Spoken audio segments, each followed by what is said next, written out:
Kings 2 Part 4. Now a certain woman, from the wives of the prophets, cried out to Elisha, saying, My husband, your servant, is dead. And you know that your servant was one who fears the Lord.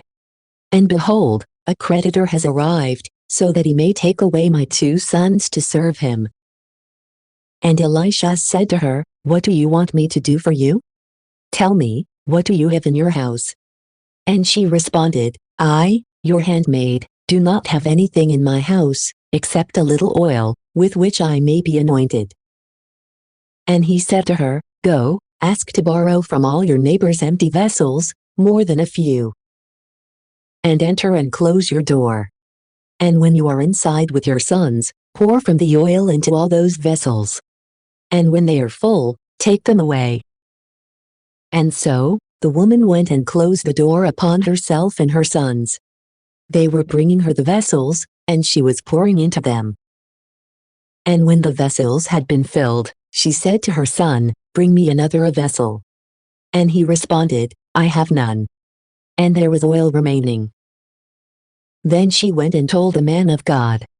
And he said, Go, sell the oil, and repay your creditor. Then you and your sons may live on what remains. Now it happened that, on a certain day, Elisha passed by Shunem. And there was a great woman there, who took him to eat bread. And since he frequently passed by there, he turned aside to her house, so that he might eat bread.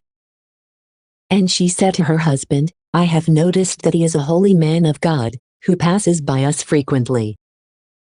Therefore, let us prepare a small upper room for him, and place a bed in it for him, and a table, and a chair, and a lampstand, so that when he comes to us, he may stay there. Then it happened that, on a certain day, arriving, he turned aside into the upper room, and he rested there. And he said to his servant Gehazi, Call this Shunammite woman. And when he had called her, and she stood before him, he said to his servant, Say to her, Behold, you have ministered to us attentively in all things. What do you want, that I might do for you? Do you have any business, or do you want me to speak to the king, or to the leader of the military? And she responded, I live in the midst of my own people. And he said, Then what does she want, that I might do for her? And Gehazi said, You need not ask. For she has no son, and her husband is elderly. And so, he instructed him to call her. And when she had been called, and was standing before the door, he said to her, At this time, and at this same hour, with life as a companion, you will have a son in your womb. But she responded, Do not, I ask you, my lord, a man of God, do not be willing to lie to your handmaid. And the woman conceived. And she bore a son, in the time and at the same hour as Elisha had said. And the boy grew. And on a certain day, when he had gone out to his father, to the harvesters, he said to his father, I have a pain in my head. I have a pain in my head. But he said to his servant, Take him, and lead him to his mother. But when he had taken him, and he had led him to his mother, she placed him upon her knees, until midday, and then he died. Then she went up and laid him out on the bed of the man of God, and she closed the door. And departing, she called her husband, and she said, Send with me, I beg you, one of your servants, and a donkey, so that I may hurry to the man of God, and then return. And he said to her, What is the reason that you would go to him? Today is not the new moon, and it is not the Sabbath. She responded, I will go. And she saddled a donkey, and she instructed her servant, Drive, and hurry on. You shall cause no delay for me in departing. And do whatever I instruct you to do. And so she set out. And she came to the man of God, on Mount Carmel. And when the man of God had seen her at a distance, he said to his servant Gehazi, Behold, it is the Shunammite woman. So then, go to meet her, and say to her, Does all go well concerning you, and your husband, and your son? And she answered, It is well. And when she had arrived at the man of God, on the mount, she took hold of his feet. And Gehazi drew near, so that he might remove her. But the man of God said, "Permit her. For her soul is in bitterness. And the Lord has concealed it from me, and has not revealed it to me." And she said to him, "Did I ask a son from my Lord?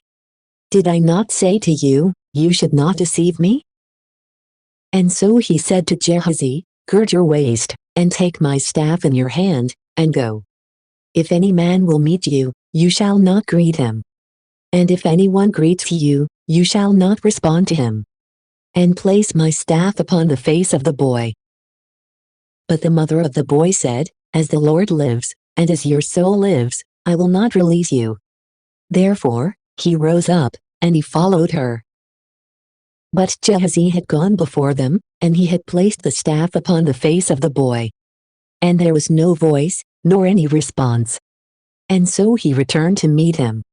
And he reported to him, saying, "The boy did not rise up." Therefore, Elisha entered the house. And behold, the boy was lying dead upon his bed. And entering, he closed the door upon himself and the boy. And he prayed to the Lord. And he climbed up, and lay across the boy. And he put his mouth over his mouth, and his eyes over his eyes, and his hands over his hands. And he leaned himself over him, and the body of the boy grew warm. And returning, he walked around the house, first here and then there. And he went up, and lay across him. And the boy gasped 7 times, and he opened his eyes. And he called Gehazi, and said to him, "Call this Shunammite woman." And having been called, she entered to him. And he said, "Take up your son." She went and fell at his feet, and she reverenced upon the ground.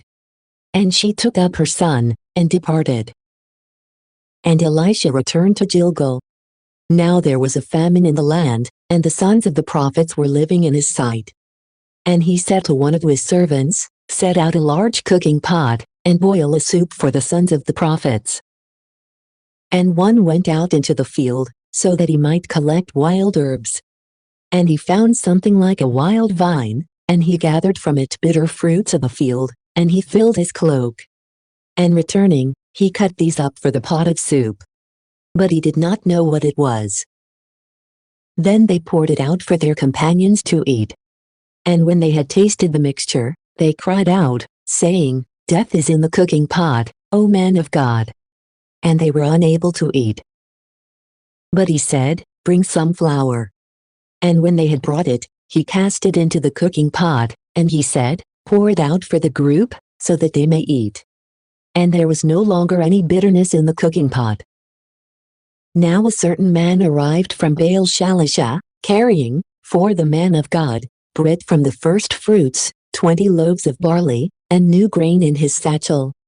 But he said, "Give it to the people, so that they may eat." And the servant responded to him, "What amount is this, that I should set it before 100 men?" But he said again, "Give it to the people, so that they may eat. For thus says the Lord, they shall eat, and there shall be still more." And so, he set it before them. And they ate, and there was still more, in accord with the word of the Lord.